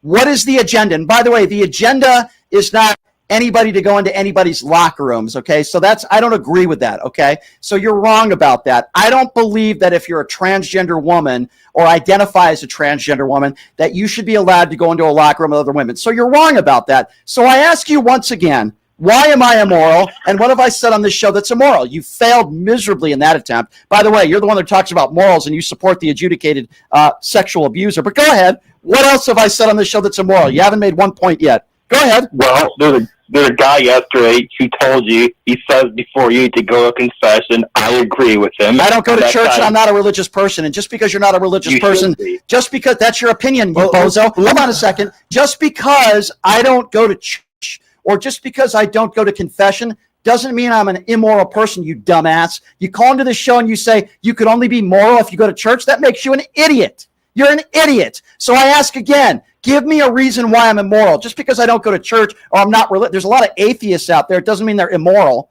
dumbass. So give me another reason. Why am I immoral, dummy? Do you support keeping the border closed? Oh my God, well. You really are a moron. You really are a moron. I'll answer. I'll answer his question. He's a judgmental person, and how can you be a Christian and be judgmental? He's not. How can you be a Christian and not be your brother's keeper and love thy neighbor? You make no sense. Okay, no. You shut up. I'm going to explain because you asked me a question. You shut up. Okay, pot him down. No, that's not how it works. You see, I run a radio show here. Yeah, he called your show. If I want you to shut up, we will pod you down. You can do your own creature radio show if you like. So I'm going to answer your question. Okay, first of all, just because you don't go to church doesn't mean you're immoral. It's the dumbest thing I've ever heard in my life. The transgender agenda, as you put it, is not if you're trans to be able to go into any locker room you want to. In fact, there are transgender people that actually disagree with that, and I happen to be one of those people. We support their right to be transgender. And the third thing that he just said, you asked me a question. Confession. Yeah. Just because I don't go to confession, that makes you immoral? Who did you vote for, dumbass? Did you vote for Donald Trump? Oh, we know who he voted for. Who did you vote for, dummy? I voted for Trump. Yeah, okay. So let me ask you a question. Surprise there. So let me ask you a question. Would you consider it immoral to call somebody who happened to be a POW to say you don't respect somebody because they're a POW? Is that immoral?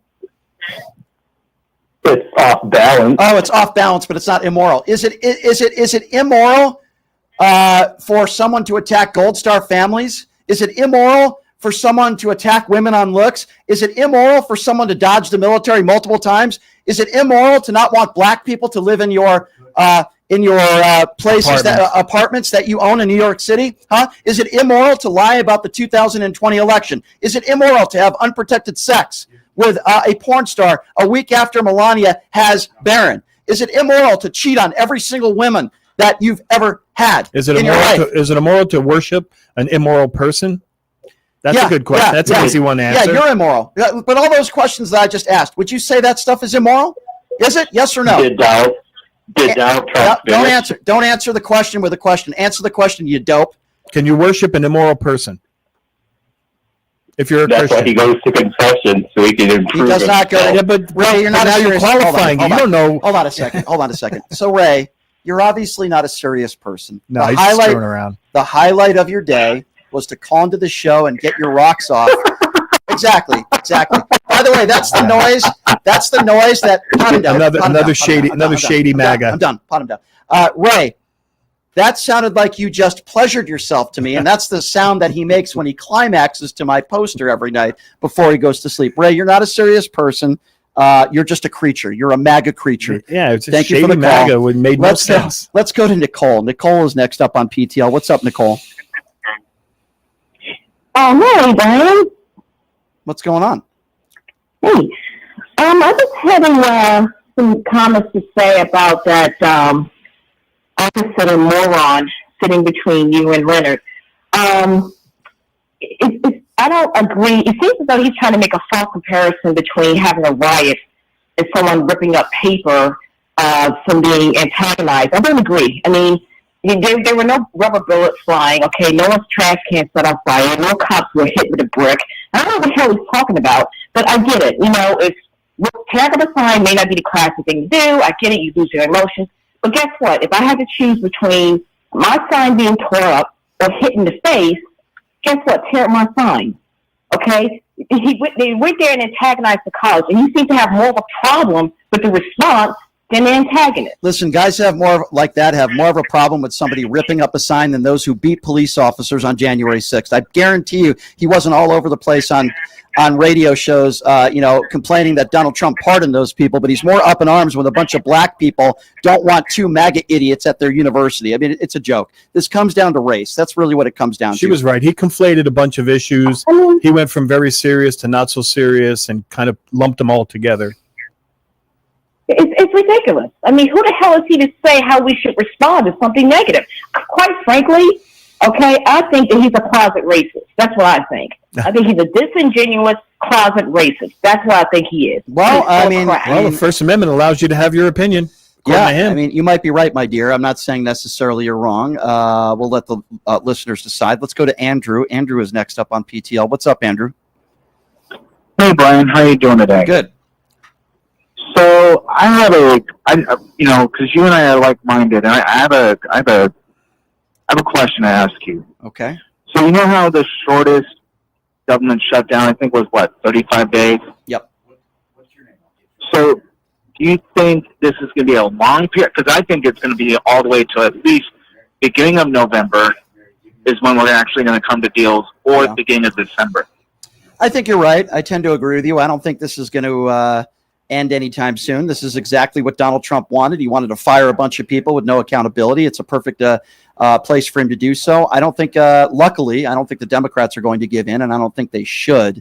So I tend to agree with you. I think it's going to happen probably, it'll be over maybe November, maybe December, but I don't think we're getting out of this in October. And there's a lot of people that are not going to be getting their paychecks. Let's go to Mary. Mary is next up on PTL. Hi, Mary. Oh, hi. Are you talking to me? Yes, go right ahead. You're on, Mary. Oh, yeah, I was just saying that your guest was giving blatant lies about transgender and risk for suicide. I trained as a psychiatric MP, and what he said about transgender and risk for suicide is a blatant lie. That's untreated kids with gender dysphoria. That's one of the highest risks for suicide in kids. And kids that are not supported by their family and parents, when we see them in the air, that's like huge. And for him to just sit there and say that it isn't, that's completely unfounded. And I was just disgusted by that. Well, I tried to bring that up. Yeah, go ahead.